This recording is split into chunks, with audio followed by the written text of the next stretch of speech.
کس طرح اس نے کہا ان الطائرہ ستعود، بلا شبہ جہاز لوٹ کر آئے گی اور عامر کو لے کر کے جائے گی، بغیر عامر کے یہ جہاز نہیں گئی، اور جہاز کے اندر تکنیکی خرابی ہوتی چلی گئی۔ جب عامر جہاز کے اندر سوار ہوئے تو جہاز اپنے منزل تک پہنچ گیا۔ نحمدہ ونصلی علی رسولہ الکریم، اما بعد، قال الله تبارك وتعالى في القرآن المجيد والفرقان الحميد، أعوذ بالله من الشيطان الرجيم، بسم الله الرحمن الرحيم، وَلِلَّهِ عَلَى النَّاسِ حِجُّ الْبَيْتِ مَنِ اسْتَطَاعَ إِلَيْهِ سَبِيلًا۔ حضرات سامعین کرام و ناظرین اعظام، حج کے بارے میں ہم نے کئی بار سنا ہے کہ جس کی مقدر میں ہوتا ہے اللہ تبارک و تعالی اس کو اپنے محبوب کے شہر میں بلا لیتے ہیں، اور جس کے پاس ذریعہ نہیں ہوتا ہے، وسائل نہیں ہوتا ہے، روپیہ پیسہ نہیں ہوتا ہے، اللہ تبارک و تعالی غیب سے اس کا انتظام فرما دیتے ہیں۔ ایسا ہم نے کئی بار سنا ہے اور اس پر ہمارا یقین بھی ہے۔ محترم بزرگوں اور دوستو، ایسے کئی واقعات بھی ہیں ہمارے ذہن میں کہ جس میں بندہ کے پاس کوئی ذریعہ نہیں ہو، کوئی وسیلہ نہیں ہو، روپے پیسے نہیں ہو، بندہ مالدار نہیں ہو، غربت کا مارا ہو، افلاس کا مارا ہو، لیکن اس کے بعد اللہ تبارک و تعالیٰ نے اس کو اپنے محبوب کے شہر میں بلایا، اللہ نے اپنے گھر کا دیدار کرایا اور حج مقبول مبرور نصیب فرمایا۔ لیکن سال 2025 میں، رواں سال، ایک ایسا واقعہ پیش آیا، ایک بندہ عامر مہدی المنصور جو لیبیا کا رہنے والا ہے اور حج کرنے کے ارادے سے وہ نکلا ہے، اور عین جب اس کی فلائٹ ہونی ہے، جب اس کی جہاز پرواز کرنی ہے، اور جب وہ بندہ حج کے ارادے سے چلتا ہے، لیبیا ایئرپورٹ پہ پہنچتا ہے، امیگریشن وغیرہ کا کام عمل میں آتا ہے، اس وقت اس کے نام کے اندر کچھ گڑبڑی ہوتی ہے، کچھ اسپیلنگ وغیرہ کی غلطی ہوتی ہے، جس کی بنیاد پر اس عامر مہدی المنصور کو جہاز میں سوار نہیں ہونے دیا جاتا ہے، اس کو روک لیا جاتا ہے۔ وہ بیچارہ کوشش کرتا رہتا ہے لیکن اس کی ایک بات نہیں سنی جاتی ہے اور اس کو ایئرپورٹ پہ ہی روک لیا جاتا ہے، یہاں تک کہ جہاز کے پرواز کا ٹائم آتا ہے، جہاز ٹیک آف کرتا ہے اور جہاز پرواز کر کے جہاز جانا چاہتا ہے، لیکن میرے محترم بزرگوں دوستو، جہاز کے اڑنے کے بعد، جہاز کے جانے کے بعد، عامر منصور المہدی، عامر مہدی المنصور وہ ایئرپورٹ پر نہایت اطمینان کے ساتھ، وقار کے ساتھ، متانت کے ساتھ، سنجیدگی کے ساتھ بیٹھا ہوتا ہے، وہ نا امید نہیں ہوتا ہے، وہ واپس نہیں آتا ہے، وہ اللہ کی رحمت سے مایوس نہیں ہوتا ہے، بلکہ اس کو اپنے اوپر اور اللہ کی ذات پر اتنا یقین ہوتا ہے کہ وہ یقین سے کہتا ہے کہ یہ جہاز مجھے لیے بغیر کیسے جا سکتی ہے، ان الطائرہ ستعود، یقیناً بلا شبہ جہاز واپس آئے گا، جہاز لوٹ کر آئے گا اور مجھے واپس آ کر کے لے جائے گا۔ اس کا یہ جملہ ہے ان الطائرہ ستعود۔ ہوتا یہ ہے کہ جہاز کے اندر کچھ خرابی آتی ہے اور جس کی وجہ سے جہاز کو واپس آنا پڑتا ہے، اور جہاز پھر سے واپس آ کر کے لینڈ کرتا ہے ایئرپورٹ پر۔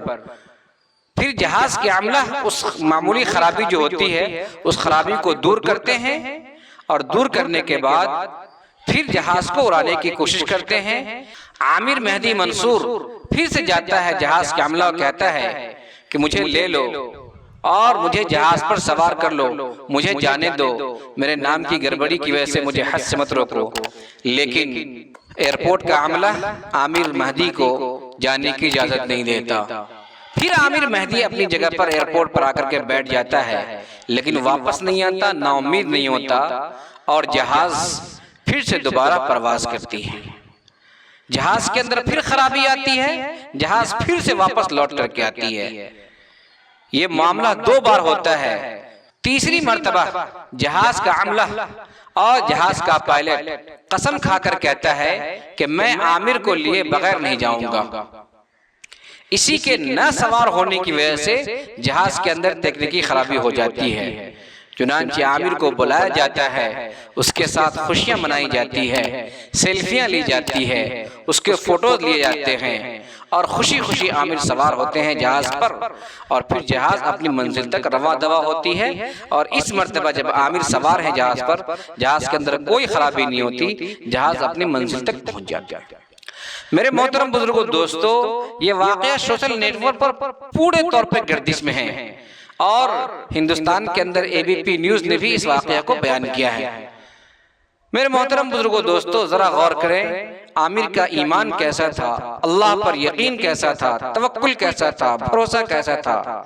کس طرح اس نے کہا ان الطائرہ ستعود، بلا شبہ جہاز لوٹ کر آئے گی اور عامر کو لے کر کے جائے گی۔ بغیر عامر کے یہ جہاز نہیں گئی، اور جہاز کے اندر تکنیکی خرابی ہوتی چلی گئی۔ جب عامر جہاز کے اندر سوار ہوئے تو جہاز اپنے منزل تک پہنچ گیا۔ اب لوگ سمجھ رہے ہیں سوشل نیٹ ورک کا زمانہ ہے، اس لیے عامر کی مقبولیت پوری دنیا کے اندر عام ہو گئی۔ پورے عامر سے ہر لوگ مصافحہ کر رہے ہیں، ملاقات کر رہے ہیں، ان کے ساتھ سیلفیاں لے رہے ہیں۔ کم من معروف فی الارض ومجہول فی السماء، وکم من معروف فی السماء مجہول فی الارض۔ میرے محترم بزرگوں دوستو، بہت سارے لوگ ایسے ہیں جو روئے زمین پر مجہول ہیں، یعنی لوگ انہیں نہیں جانتے ہیں، لیکن اللہ کے یہاں وہ مقبول ہیں، اور آسمان پر فرشتے انہیں جانتے ہیں، ان کا تذکرہ کرتے ہیں۔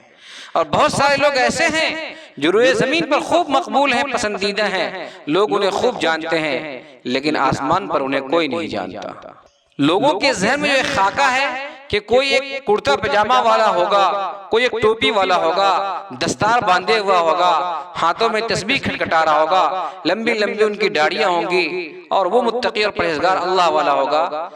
اس کو تو بالکل ہی عامر نے ختم کر دیا۔ عامر کو دیکھ کر کے کوئی نہیں کہہ سکتا ہے کہ عامر اللہ کے نزدیک اتنا بڑا محبوب ہوگا، لیکن عامر کی جو واقعہ جو عامر کے ساتھ ہوا ہے، اس سے پتہ چلا کہ عامر کتنا مقبول ہے اللہ تبارک و تعالیٰ کے نزدیک۔ میرے محترم بزرگوں دوستو، جو حضرات حج کا ارادہ کرتے ہیں اور مکمل طور پر پختہ ارادہ کرتے ہیں، انہیں 3 کام کرنی چاہیے۔ اللہ تبارک و تعالیٰ ضرور اس کو حج مقبول مبرور نصیب فرمائیں گے۔ پہلا کام یہ کرنی چاہیے کہ درود شریف کثرت کے ساتھ پڑھنی چاہیے، اور دوسرا کام یہ کرنی چاہیے کہ جتنا ہو سکے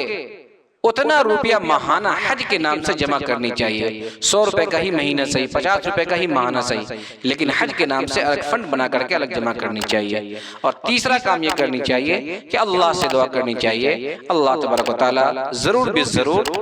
حج کرنے کے اسباب مہیا فرما دیں گے، اور اللہ تبارک و تعالیٰ حج مقبول مبرور نصیب فرمائیں گے۔ دعا ہے اللہ تبارک و تعالیٰ سے، اللہ تبارک و تعالیٰ ہم سب کا ایمان